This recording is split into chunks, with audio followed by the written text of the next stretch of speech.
In order to use MDB command line interface, you have to have Node and npm installed. So if you don't have it, then download Node.js from nodejs.org, choose a proper version depending on your operating system, download it, and install it.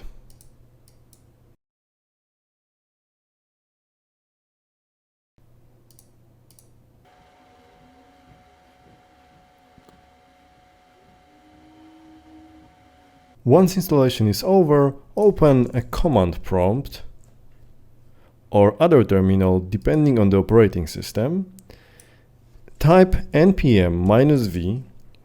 You should see the current npm version installed, which means installation was successful. Now let's get back to CLI installation. So in order to install npm, we have to type this command line, which is npm install -g mdb-cli. Hit enter and wait for installation to complete.